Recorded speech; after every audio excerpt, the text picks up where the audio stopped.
भारत का इतिहास। उत्तर में हिमालय से लेकर दक्षिण में समुद्र तक फैला यह उपमहाद्वीप भारतवर्ष के नाम से ज्ञात है, जिसे महाकाव्य तथा पुराणों में भारतवर्ष अर्थात भारतों का देश तथा यहाँ के निवासियों को भारतीय अर्थात भारत की संतान कहा गया है। भारत एक प्राचीन कबीले का नाम था। प्राचीन भारतीय अपने देश को जम्बू द्वीप अर्थात जामुन वृक्षों का द्वीप कहते थे। प्राचीन ईरानी इसे सिंधु नदी के नाम से जोड़ते थे, जिसे वे सिंधु न कहकर हिंदू कहते थे। यही नाम फिर पूरे पश्चिम में फैल गया और पूरे देश को इसी एक नदी के नाम से जाना जाने लगा। यूनानी इसे इंदे अर्थात और अरब इसे हिंद कहते थे। मध्यकाल में इस देश को हिंदुस्तान कहा जाने लगा। यह शब्द भी फारसी शब्द हिंदू से बना है। यूनानी भाषा के इंदे के आधार पर अंग्रेज इसे इंडिया कहने लगे।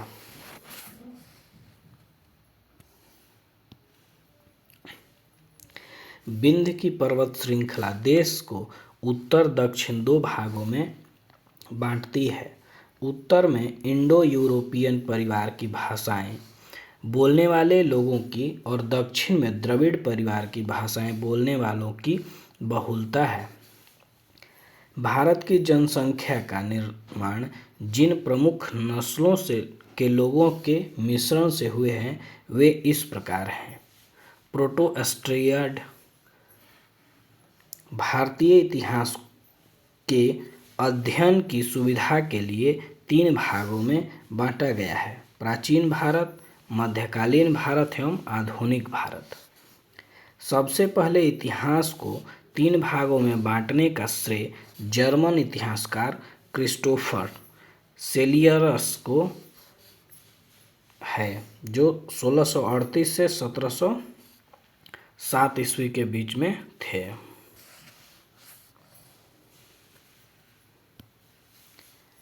प्राचीन भारत का इतिहास। प्राचीन भारतीय इतिहास के स्रोत। प्राचीन भारतीय इतिहास के विषय में जानकारी मुख्यतः 4 स्रोतों से प्राप्त होती है: धर्म ग्रंथ, ऐतिहासिक ग्रंथ, विदेशियों का विवरण व पुरातत्व संबंधी साक्ष्य। धर्म ग्रंथ एवं ऐतिहासिक ग्रंथों से मिलने वाली महत्वपूर्ण जानकारी भारत का सर्वप्राचीन ग्रंथ वेद है, जिसके संकलनकर्ता महर्षि कृष्णद्वैपायन वेद व्यास को माना जाता है। वेद वसुधैव कुटुंबकम का उपदेश देता है। भारतीय परंपरा वेदों को नित्य तथा अपौरुषेय मानती है। वेद 4 हैं: ऋग्वेद, यजुर्वेद, सामवेद एवं अथर्ववेद। इन 4 वेदों को संहिता कहा जाता है।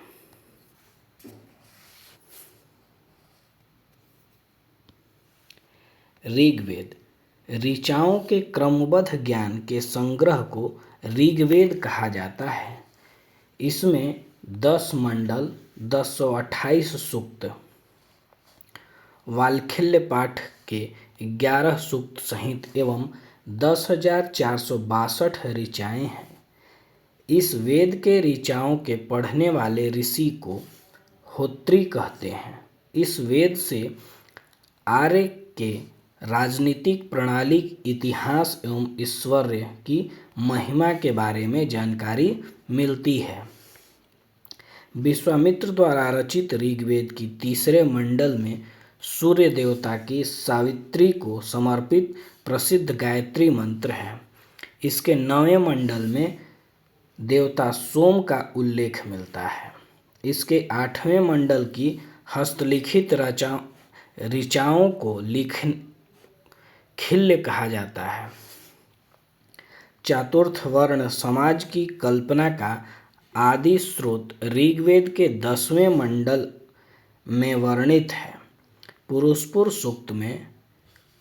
सूक्त है, जिसके अनुसार 4 वर्ण ब्राह्मण, क्षत्रिय, वैश्य तथा शूद्र आदि पुरुष ब्राह्मण के क्रम में मुख, भुजाओं और जंघाओं और चरणों से उत्पन्न हुए हैं।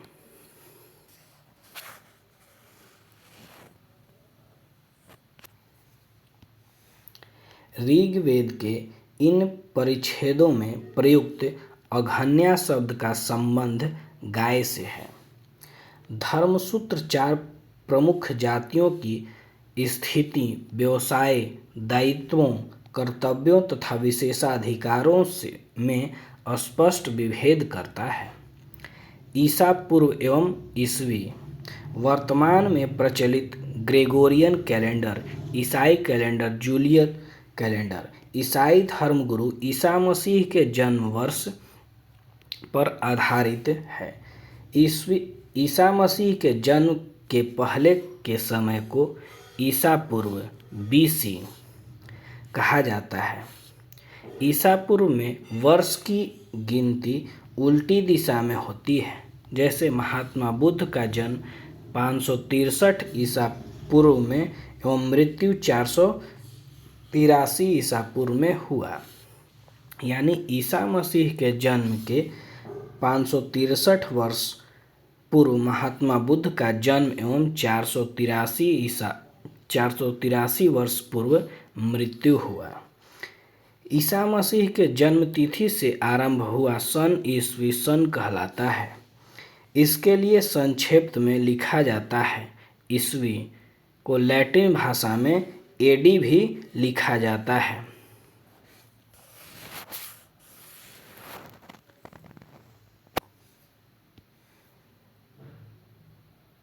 मानवतार के 3 पगों के आख्यान का प्राचीनतम स्रोत ऋग्वेद है। ऋग्वेद में इंद्र के लिए 250 तथा अग्नि के लिए 200 ऋचाओं की रचना की गई है। प्राचीन इतिहास के साधन के रूप में वैदिक साहित्य में ऋग्वेद के बाद शतपथ ब्राह्मण का स्थान है। यजुर्वेद स्वर पाठ के लिए मंत्रों तथा बलि के समय अनुपालन के लिए नियमों का संकलन यजुर्वेद कहलाता है। इसके पाठ्यकर्ता को अर्धायु कहते हैं। यजुर्वेद में यज्ञों के नियमों एवं विधि विधानों का संकलन मिलता है। इनमें बलिदान विधि का भी वर्णन है। यह एक ऐसा वेद है जो गद्य एवं पद्य दोनों में है।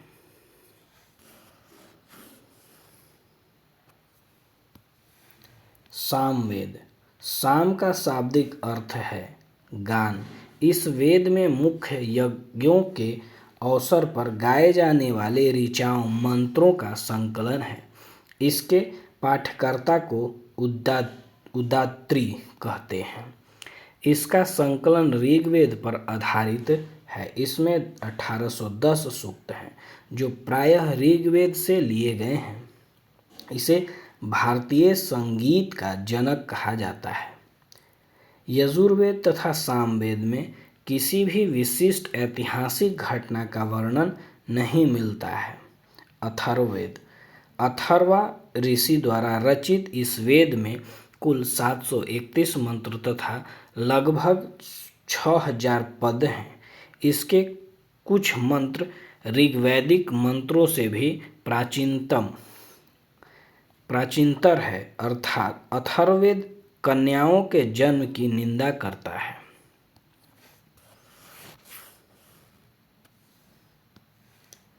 ऐतिहासिक दृष्टि से अथर्ववेद का महत्व इस बात में है कि इनमें सामान्य मनुष्यों के विचारों तथा अंधविश्वासों का विवरण मिलता है।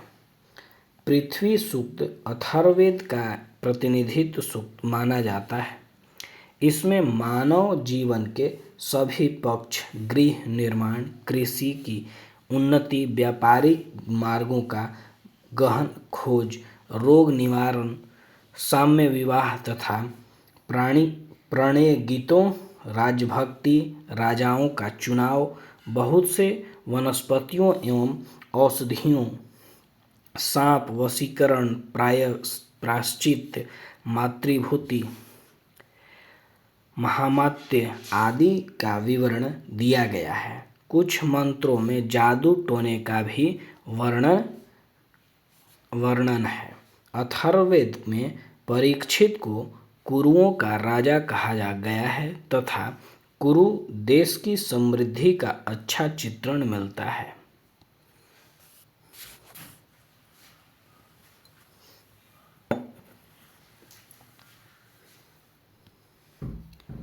इनमें सभा एवं समिति को प्रजापति की 2 पुत्रियां कहा गया है। वेदों की भी कई शाखाएं हैं जो वैदिक अध्ययन और व्याख्या से जुड़े विभिन्न दृष्टिकोणों का प्रतिनिधित्व करती हैं। साकल्य शाखा ऋग्वेद से जुड़ी एकमात्र जीवित शाखा है। आयुर्वेद शुक्ल यजुर्वेद और कृष्ण यजुर्वेद 2 शाखाओं में बांटा गया है। मध्यंतिन और कणव शुक्ल यजुर्वेद अथवा वाजसेन्य संहिता की शाखाएं हैं। कृष्ण यजुर्वेद से जुड़ी शाखाएं काठक, कनिष्ठल, मैत्रायणी और तैत्तिरीय है। कौथुम, रामायणीय एवं जैमिनीय या तलवकार सामवेद की शाखाएं हैं। अथर्ववेद की शाखाएं शौनक और पैम्पलाद हैं। सबसे प्राचीन वेद ऋग्वेद एवं सबसे बाद का वेद अथर्ववेद है।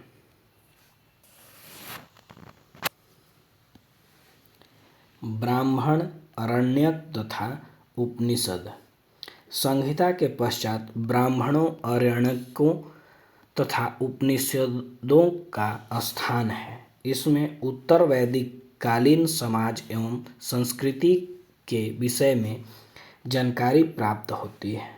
ब्राह्मण ग्रंथ वैदिक साहित्य संहिताओं की व्याख्या करने के लिए गद्य में लिखे गए हैं। प्रत्येक संहिता के लिए अलग अलग ब्राह्मण ग्रंथ, जिसे नीचे सारणी में दिया गया है। वेद और ब्राह्मण ग्रंथ। ऋग्वेद ऐत्रेय तथा कौस्तुकी, यजुर्वेद तैत्तिरीय तथा शतपथ, सामवेद पंचविंश, अथर्ववेद गोपथ।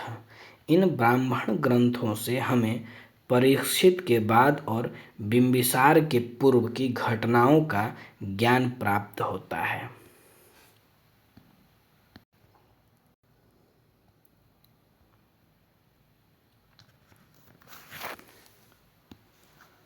ऐत्रेय में राज्याभिषेक के नियम एवं कुछ प्राचीन राजाओं के नाम दिए गए हैं। शतपथ में गंधार, कैकेयी, कुरु, पंचाल, कौशल, विदेह आदि राजाओं का उल्लेख मिलता है। वैदिक साहित्य में ऋग्वेद के बाद शतपथ ब्राह्मण का स्थान है। आरण्यक में यज्ञ से जुड़े कर्मकांडों की दार्शनिक और प्रतीकात्मक अभिव्यक्ति है। उपनिषदों की संख्या 108 है। इनमें 13 को मूलभूत उपनिषदों की श्रेणी में रखा गया है। इसमें यज्ञ से जुड़े दार्शनिक विचार, शरीर, ब्राह्मण, आत्मा तथा ब्रह्म की व्याख्या की गई है। स्त्री की सर्वाधिक गिरी हुई स्थिति मैत्रेयी संहिता से प्राप्त होती है, जिसमें जुआ और शराब की भांति स्त्री पुरुष का एक तीसरा मुख्य दोष बताया गया है। शतपथ ब्राह्मण में स्त्री को पुरुष की अर्धांगिनी कहा गया है।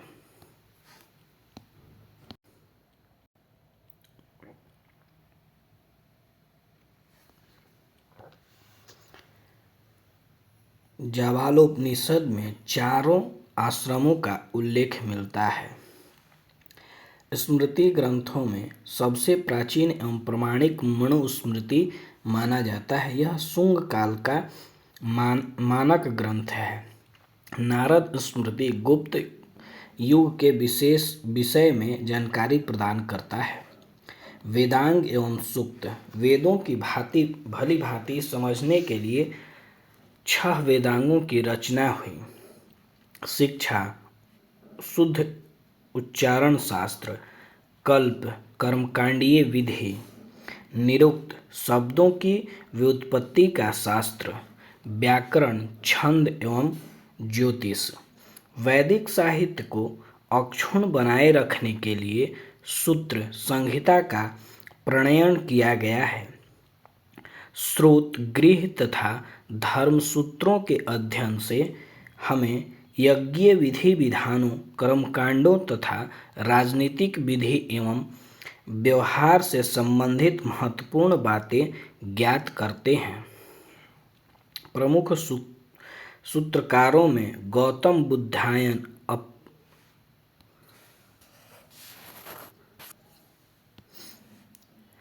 आपस्तम्भ, वशिष्ठ आदि के नाम विशेष रूप से उल्लेखनीय हैं। सूत्रों में गौतम धर्म सूत्र सबसे प्राचीन माना गया है।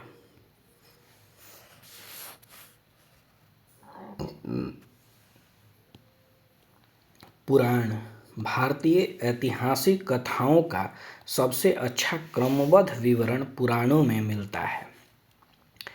इसके रचयिता लोमहर्ष अथवा इनके पुत्र उग्रश्रवा माने जाते हैं। इनकी संख्या 18 है, जिनमें से केवल 5 मत्स्य, वायु, विष्णु, ब्राह्मण एवं भागवत में ही राजाओं की वंशावली पाई जाती है।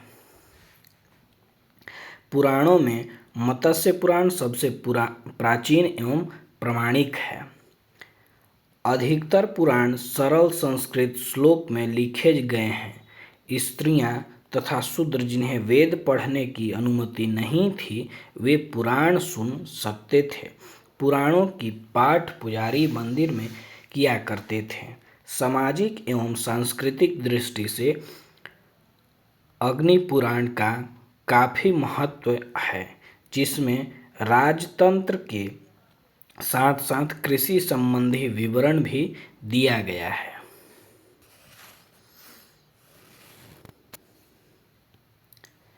बौद्ध, जैन एवं अन्य संहिता जातक में बुद्ध की पुनर्जन्म की कहानी वर्णित है। हीनयान का प्रमुख ग्रंथ कथावस्तु है, जिसमें महात्मा बुद्ध का जीवन चरित्र अनेक कथाओं के साथ वर्णित है। जैन साहित्य को आगम कहा जाता है। जैन धर्म का प्रारंभिक इतिहास कल्पसूत्र से ज्ञात होता है। जैन ग्रंथ भगवती सूत्र में महावीर के जीवन, कृत्यों तथा अन्य समकालीन के साथ उनके संबंधों का विवरण मिलता है। जैन संहिता को आगम कहा जाता है। जैन धर्म का प्रारंभिक इतिहास कल्पसूत्र से ज्ञात होता है। जैन ग्रंथ भगवती सूत्र में महावीर के जीवन, कृत्यों तथा अन्य समकालिक के साथ उनके संबंधों का विवरण मिलता है। अर्थशास्त्र के लेखक चाणक्य हैं। कौटिल्य विष्णुगुप्त हैं। यह 15 अधिकरणों एवं 180 प्रकरणों में विभाजित है। इनमें मौर्यकालीन इतिहास की जानकारी प्राप्त होती है। संस्कृत साहित्य में ऐतिहासिक घटनाओं का क्रमबद्ध लिखने का सर्वप्रथम प्रयास कलहन के द्वारा किया गया। कलहन द्वारा रचित पुस्तक राजतरंगिणी राजाओं की इस ग्रंथ में 8 सर्ग हैं।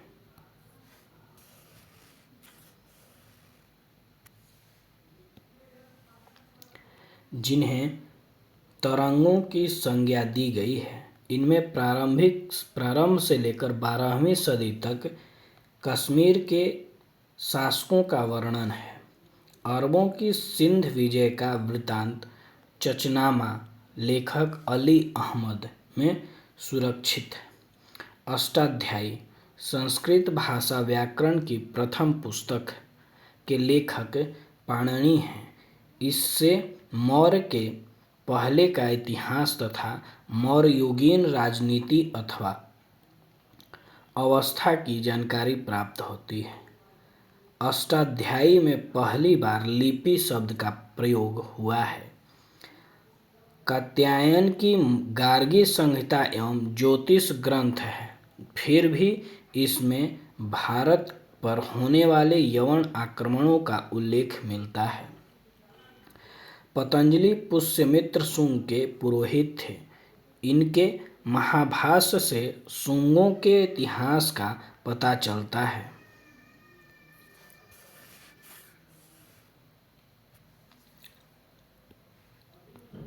विदेशी यात्रियों से मिलने वाली प्रमुख जानकारी।